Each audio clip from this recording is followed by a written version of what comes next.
आज से 12 अगस्त 2024 दिन सोमवार। नमस्कार, मैं हूं गीतिका पांडे। चलिए देखते हैं झारखंड की 15 फटाफट बड़ी खबरों को। झारखंड में डेमोग्राफिक बदलाव बन रहा चुनावी मुद्दा। झारखंड में विधानसभा चुनाव नजदीक है और ऐसे में बीजेपी और कांग्रेस दोनों ही मुख्य पार्टी के खेमे में सरगर्मियां शुरू हो गई। बीजेपी नेताओं के हाल फिलहाल के बयानों से लगता है कि प्रदेश में वो कथित डेमोग्राफिक बदलाव को चुनावी मुद्दा बनाएगी। मैया सम्मान योजना के लिए अब तक 22 लाख से अधिक महिलाओं ने भरा फॉर्म। झारखंड मुख्यमंत्री मैया सम्मान योजना को लेकर राज्य में खासा उत्साह है। मुख्यमंत्री हेमंत सोरेन ने बताया कि JMMSY योजना को लेकर अत्यंत उत्साहजनक समाचार है।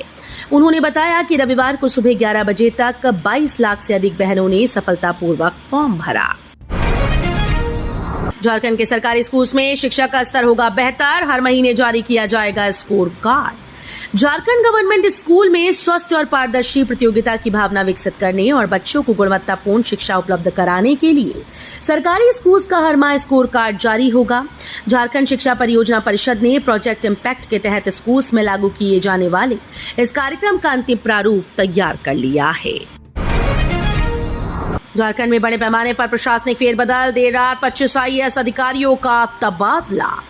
झारखंड में बड़े स्तर पर प्रशासनिक फेरबदल हुए। कुल 25 IAS अधिकारियों का ट्रांसफर हुआ या कई को अतिरिक्त प्रभार दिए गए। कई प्रतीक्षारत रहे अधिकारियों को महत्वपूर्ण जिम्मेदारी सौंपी गई। राज्यपाल के प्रधान सचिव नितिन मदन कुलकर्णी अब कृषि पशुपालन एवं सहकारिता विभाग के सचिव बनाए गए। झारखंड के सभी डॉक्टर 20 अगस्त से करेंगे बायोमेट्रिक अटेंडेंस का बहिष्कार। IMA और झासा ने 20 अगस्त से बायोमेट्रिक अटेंडेंस के बहिष्कार का निर्णय लिया है। कहा कि वे बायोमेट्रिक अटेंडेंस के बहिष्कार के बावजूद अपनी ड्यूटी ईमानदारी और निष्ठापूर्वक करेंगे। इस दौरान वे अपना अटेंडेंस रजिस्टर में अंकित करेंगे। झारखंड के कालूडी में अचानक 2 भागों में बटी चलती मालगाड़ी, लोको पायलट की सूझबूझ से टला हादसा। झारखंड के पूर्वी सिंहभूम जिले के कालूटी में रविवार को चलती मालगाड़ी अचानक से 2 भागों में बंट गई। हालांकि लोको पायलट की सूझबूझ से ट्रेन बेपटरी होने से बच गई।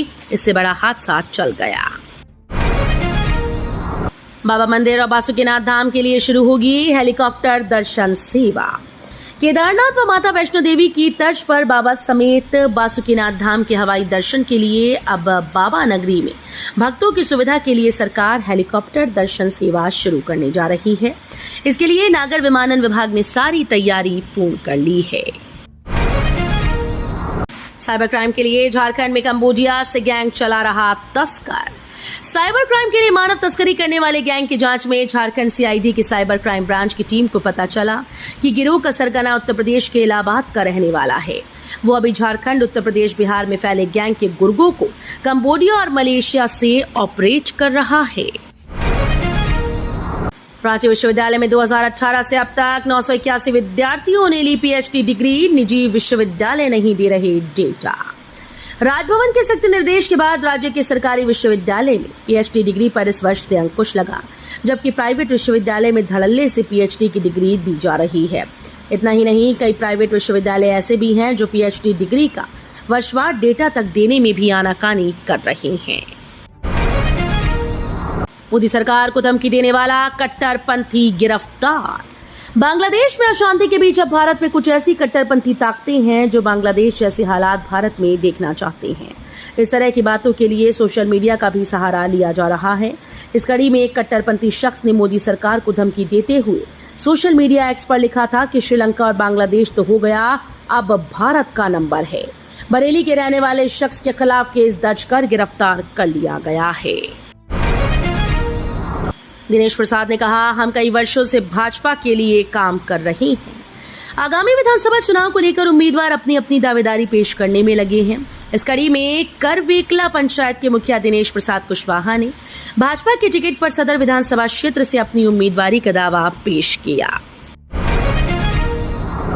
अनियमित बिजली आपूर्ति के खिलाफ उपभोक्ताओं ने दिया धरना।